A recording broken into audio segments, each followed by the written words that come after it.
been so many gunshots for so many years that some people in Shreveport are becoming numb to the violence. But the violence bears a burden we all are paying. We examine from paganism. The brothers that stayed out in that, that's all we talk about. You see the prophets out here with the gospel, you think that we playing or something, You see the army and yeah, we the sons of God and we stand for something. Israel, first to have power with God and man prevail. You know the Israel, the flex on them. Jesus ain't mad cause I know why they raging. They know the most high can. So step on them, step on them, step on them, step on them. Step on them, yeah, step on them, yeah, step on them, step on them, step on them, step on them, step on them, step on them, step on them, yeah, step on them, yeah, step on them, yeah, step on them, yeah, step on them, step on them, step on them, step on them, step on them, step on his arms, step on his legs, step on his chest, step on his head. Let me just beat him in back of the head and remind about all of the things that he did.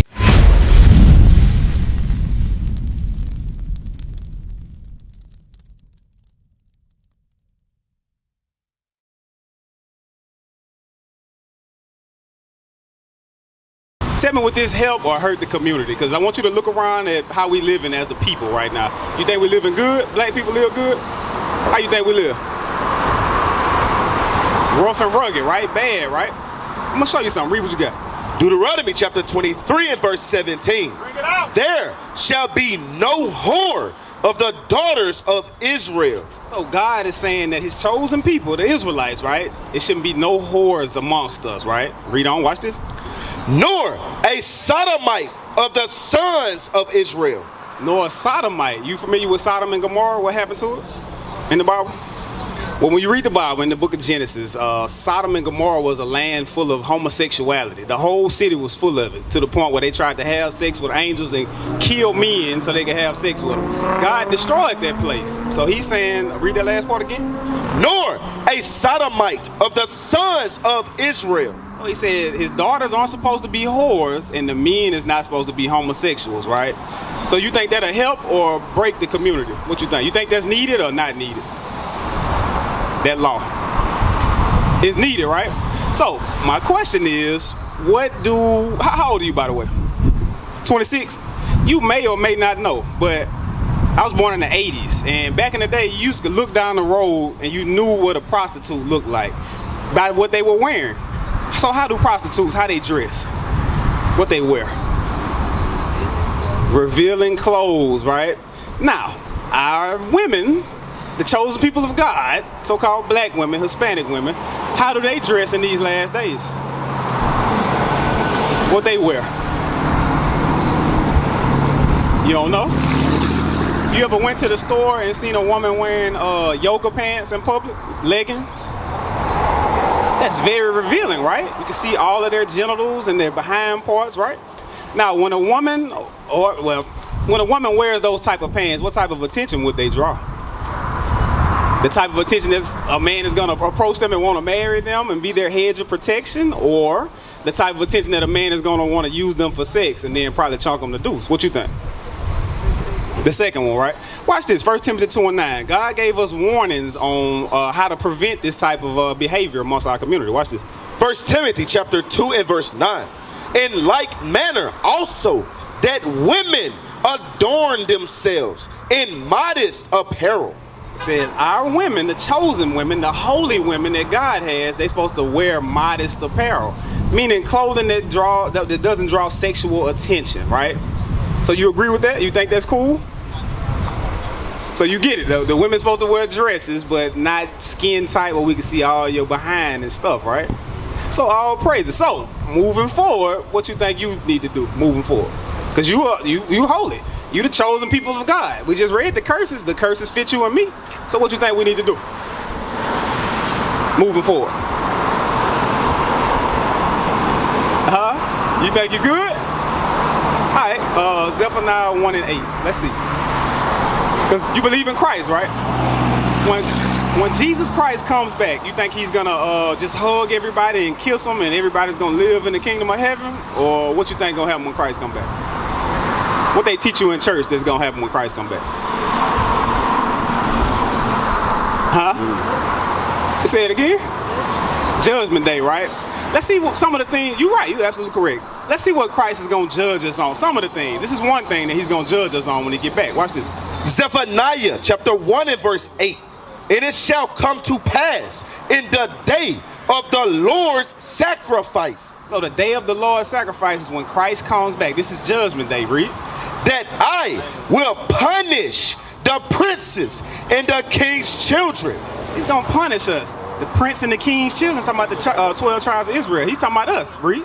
And all such as are clothed with strange apparel. That's clothed in what? Strange apparel. What you think strange apparel is? What you think that is? Because he said he going to punish them when he get back. What you think that is? Men wearing what? Women clothes and women wearing what? Men's clothes. That's strange apparel. But here in these last days, they teach us that is that's okay, right? We go to the store all the time. You got kids? You got a girl, boy? 2 girls? How old are they? 3 and 4? All praises, all praises. Now, but to ask a personal question, you can answer it or you don't have to answer. But are you with their father? You not? Okay. I'm gonna show you something. First, I'm gonna show you the curse. Deuteronomy 28 and 54. Because remember, he read some of the curses. It's a lot. You know, we ain't trying to hold you here all day. It's hot to understand. But I'm gonna read you one of these curses, and I want you to see that this curse is on us right now. Watch this. Deuteronomy chapter 28 and verse 54. So that the man that is tender among you and very delicate, his eye shall be evil toward his brother. So in the last days, one of the curses that's on the children of Israel, the people that's on that sign, is their eye is gonna be evil towards their brother. We hate each other. Black on black crime, forget that nigga. I'm gonna ride around in my car and listen to that kill nigga music, right? That's all they talking about is choppers and guns. Who they gonna use the choppers and guns on? People that look just like us, right? Watch this, keep going. And toward the wife of his bosom. And towards who? The wife of his bosom. The women that they have sex with and don't want to marry, they're gonna be evil towards that woman. And let's see what they're gonna do. And toward the remnant of his children. And not only are they evil towards the woman by not being with her, they're evil towards who? The remnant of his children. They're evil towards their own kids by making babies with women and then leave and go across town and do it again, and then leave across town and do it again. You can't be in all the places at one time, right? Watch this. And toward the remnant of his children, which he shall leave. Nah, he's gonna stay in that household. Which he shall leave. This is a curse that's on the chosen people of God. Now, let's just say that can happen to anybody. White people leave their kids. Have you ever watched Paternity Court and the court shows? 90% of the women and men that go on there, they're divorced or they have baby mamas and they have issues. Why you think that is?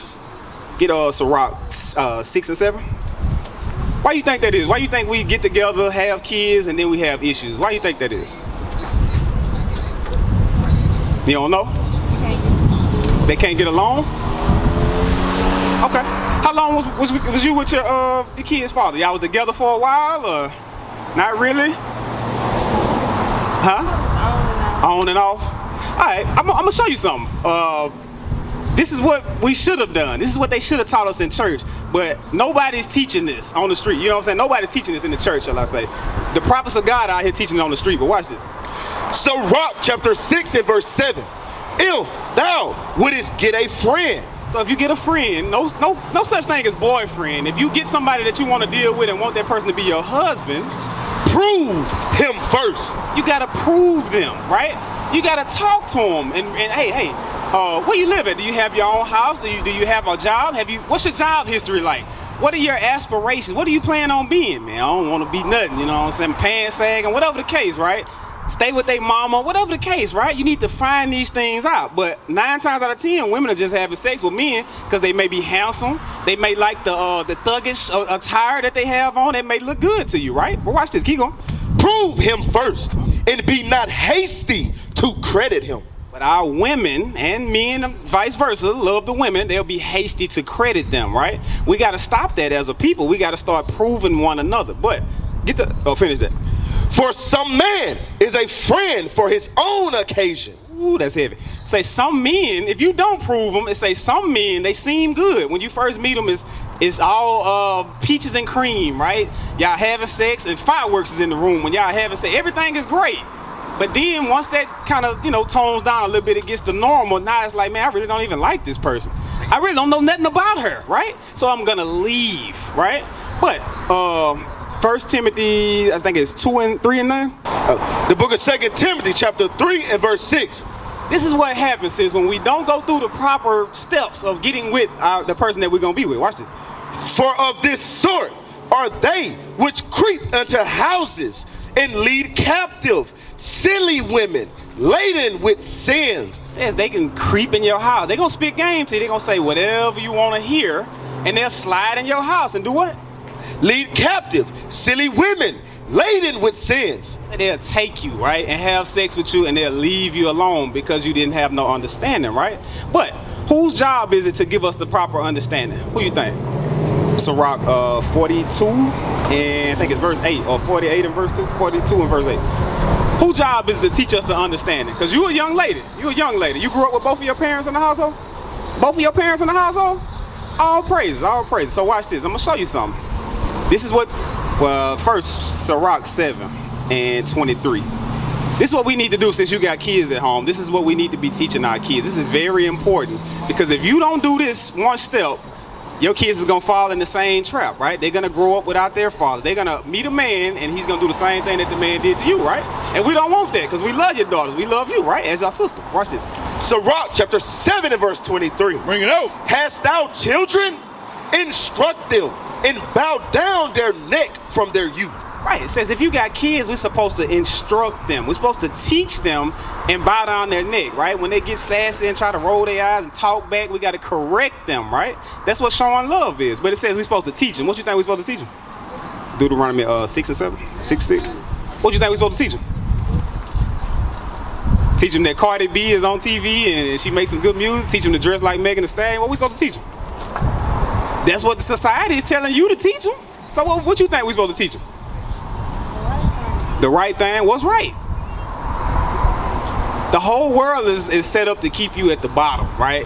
So they're thinking that they're teaching you the right way. They want you to believe they're teaching you the right way. They actually teaching us the wrong way. But I'm gonna show you what we're supposed to teach. Do what you got. Deuteronomy chapter 6 and verse 6. And these words which I command thee this day shall be in thine heart, and thou shalt teach them diligently unto thy children. We're supposed to teach them the commandments of God, right? The commandments, right? You familiar with the commandments? Some of them? Some of them. All right, watch this. Keep going. And thou shalt teach them diligently unto thy children, and shalt talk of them when thou sittest in thine house. So when you're at the house and y'all just having small talk, you're supposed to run it with your daughters and show them, hey, don't let a man come up to you and blah, blah, blah, right? You're supposed to teach them right from wrong because bad things, you know what I'm saying? I'm pretty sure you've seen a lot of things, right? You probably dealt with men and heard all the game, right? So you're supposed to put your daughters on game so they don't fall in the same trap. But go back to Sirach. Watch this. Finish that off. 23, 24. Sirach chapter 7 and verse 23. Hast thou children? Instruct them, and bow down their neck from their youth. So we got to correct our daughters. But here's a key point that nobody's doing. This is going into the leggings. Watch this. Hast thou daughters? Have a care of their body. So it says if we have daughters, which you do, we're supposed to have a care what? Of their body. We're supposed to care about their bodies, right? They're not supposed to grow up and be 16 and already got a body count, right? They're supposed to say that thing till they get married, right? They're supposed to care about themselves enough not to get let any Tom, Dick, and Harry hit it, right? Watch this. Keep going. And have a care of their body, and show not thyself cheerful toward them. Right, so when you see them grow up and they start getting little shapes, you ain't supposed to be like, oh, you fine. You know, you gonna be fine when you get none of that, right? That's foolishness, right? It's cool if they are gonna be fine. All praises, that should be for their husband. That's right. Right? That's right. Not for all these Tom, Dick, and Harrys out here in the street. Because these men, do you know that statistically all our little black women and black girls are missing, right? They're sex trafficking them. They're harvesting their organs, right? They want black organs, right? Because we the greatest people to walk the face of the earth. Our organs are worth more money than white organs, right? So they out here targeting us. And it don't make sense for us to put on immodest apparel to put a target on our back. But let me finish this off because I know you're trying to run. Watch this. Marry thy daughter, and so shalt thou have performed a weighty matter. So we're supposed to teach our daughters to want to be married, and we're supposed to marry them off. That's a heavy matter. That's gonna fix the community. Watch We this. used to scream black power while heroin was pushed. But at the end of the day, nothing's in vain. IUIC has been given a vision. The tents of Judah has risen. Many has attempted the mission, minor murmuring, omitting, and missing the mark. Just reading that he had the flame of fire in his eyes gave us the spark. We on Paul's mission. We out on the road, purple and gold, from Mexico, Cuba, Haiti, Ghana, Sierra Leone. 144,000 boots banging, concrete crackling. These are our men repented at heart. The scriptures is proof. IUIC, we deliver the truth.